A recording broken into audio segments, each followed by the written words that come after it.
સુરત શહેરમાં રાંદેર ગોરાટ ખાતે આવેલ પૌરાણિક ગોરાટ હનુમાન મંદિરે હનુમાન જયંતીની ભવ્ય ઉજવણી કરવામાં આવી હતી। 108 હનુમાન ચાલીસા પાઠ, મારુતિ હવન તેમજ ફ્રી મેડિકલ ચેકઅપ અને બ્લડ ડોનેશન કેમ્પની સાથે મહાપ્રસાદ અને ભજન સંધ્યાનું આયોજન થયું હતું। આ પ્રસંગે ગોરાટ વોર્ડ નંબર 11ના નગરસેવક તથા મનપા ડ્રેનેજ કમિટીના ચેરમેન કેયુરભાઈ ચપટવાલાએ હનુમાનજીના દર્શન કરી અને ધન્યતા અનુભવી હતી। આયોજકોએ વ્યવસ્થામાં સહકાર માટે તંત્રનો આભાર વ્યક્ત કર્યો હતો। નમસ્કાર મિત્રો, જીટીવી ગુજરાત ન્યૂઝમાં આપનું હાર્દિક સ્વાગત છે। મિત્રો, આજે હનુમાન જન્મોત્સવ, ત્યારે સમગ્ર દેશમાં હનુમાન જન્મોત્સવની ભવ્ય ઉજવણી થઈ રહી છે। ત્યારે સુરતના રાંદેર વિસ્તારમાં આવેલ પ્રાચીન અને પૌરાણિક ગોરાટ હનુમાન જગ્યાની જો વાત કરવામાં આવે તો આ મંદિરમાં સમગ્ર સુરતવાસીઓની આસ્થા જોડાયેલી છે। સામાજિક, આર્થિક અને ઉદ્યોગપતિ સહિત રાજકીય નેતાઓને પણ અહીં હનુમાનજીના આશીર્વાદથી ઉચ્ચ સ્તરના એમના શિખરો પ્રાપ્ત થયા છે। ત્યારે આજરોજ અહીં ભવ્ય ઉજવણી હનુમાન જન્મોત્સવમાં કરવામાં આવી છે, પરંતુ વિશેષ વાત એ છે બ્લડ ડોનેશન કેમ્પ અને મેડિકલ ચેકઅપનું પણ અહીં આયોજન કરવામાં આવ્યું છે। ખાસ કરીને યંગ જનરેશનનો જે ઉત્સાહ દેખાઈ રહ્યો છે, ત્યારે વર્ષે વર્ષે ભાવિક ભક્તજનોની પણ ભીડ ઉભરાઈ રહી છે।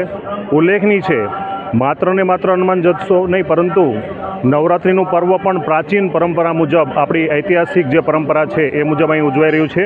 ચેતનભાઈ, આજના દિવસે શું શું કાર્યક્રમ આપને ત્યાં આયોજન કરવામાં આવ્યું છે? આજે સવારે 6 વાગ્યાથી 108 હનુમાન ચાલીસાનો પાઠ હતો, બરાબર, અને રક્તદાન શિબિરનો કેમ્પ હતો અને મેડિકલ કેમ્પ હતો, અને અત્યારે યજ્ઞ ચાલે છે 2 વાગ્યાથી, અને મારુતિ યજ્ઞ ચાલે છે, અને હવે પછી 6 વાગ્યા પછી મહાપ્રસાદીનો આયોજન। આજે જે રીતના અહીં સવારથી જ માહોલ એક ધાર્મિક બનેલો છે, ખાસ કરીને જે એક પેઢી હવે આ યંગ જનરેશન અત્યારે ઉત્સાહથી રહ્યો, ત્યારે કેવું લાગી રહ્યું છે? જબરજસ્ત લાગી રહ્યું છે। આ વર્ષ તો અમારું બહુ ફાઇન જશે એવું લાગી રહેલું છે, અને પબ્લિકનો ધસારો આ વખતે અમારા રહેશે। જી, આપનું નામ જણાવશો? દિશાંત પટેલ। જી દિશાંતભાઈ, આપની ઉંમર નાની છે, દરેક ધાર્મિક કાર્યક્રમમાં જોઉં છું, આ પ્રેરણા ક્યાંથી મળી? હવે બધા યુવાનોથી પ્રેરણા મળી। જી, ઓકે। વિશેષમાં આજે યંગ જનરેશન દ્વારા જે અહીં કન્ટિન્યુ સેવા થઈ રહી છે, બ્લડ ડોનેશન એ થઈ રહ્યું છે, સાથે એમાં એક બોર્ડ પણ નિહાળ્યું છે ભૂખ્યાઓને ભોજન, એ કાર્યક્રમ કેવો હોય છે, શું હોય છે એ વિશે? એ દર શનિવારે કાર્યક્રમ રાખવામાં આવે છે। એ કાર્યક્રમમાં ચેતનભાઈ કરે છે। જી, છેલ્લા 3 મહિનાથી કાર્યક્રમ ચાલે છે, જી, અને તેનો પ્રતિસાદ સારો છે।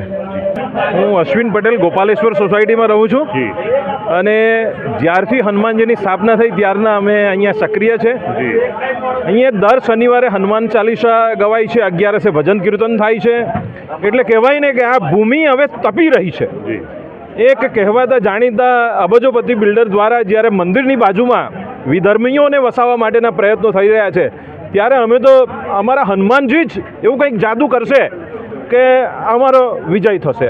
જે અમે આ 2003થી આયોજન કરી રહ્યા છીએ, અને આ હનુમાન દાદાનું જે અહીંયા આગળ શ્રદ્ધા અને આસ્થાથી કામ ચાલે છે। ગોરાટ હનુમાન પર ભક્તો ખૂબ જ પ્રમાણમાં આવે છે, કારણ કે અહીંયા આગળ લોકોના ધારેલા કામ પાર પડે છે, અને અહીંયા આ ચમત્કારિક મૂર્તિ છે, તો દરેક ભક્તોને અહીંયા આગળથી કંઈનું કંઈ ફળ પ્રાપ્ત થાય જ છે। માટે અહીંયા ઉત્તર ભક્તોની ભીડ વધતી જાય છે, લોકોની શ્રદ્ધા વધતી જ જાય છે।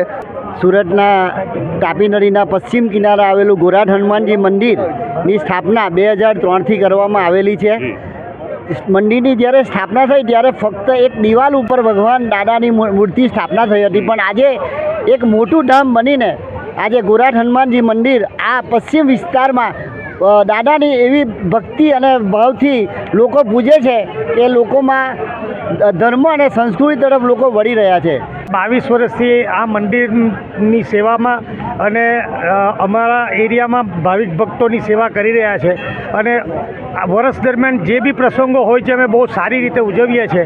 અને અમારી આજે ગોરાટ હનુમાન મંદિરની પરિઘમાં 42 હિન્દુઓની સોસાયટી આવી છે, અને એ બધા હિન્દુઓ અહીંયા એકત્ર થઈને આ એરિયાને બહુ સારી રીતે ધાર્મિક સ્થળને બહુ સારી રીતે ભાવનાથી જોડાય છે, અને આ એરિયામાં અમને સાથ સહકાર સરકાર તરફથી જે રીતે મળવો જોઈએ એ પણ મળી રહ્યો છે, અને હવે પછી મળે હિન્દુઓની 52 સોસાયટી આવી છે એ પણ મળી રહે એવી અમે આશા સાથે તમારી સાથે આ વાત કરી રહ્યા છીએ।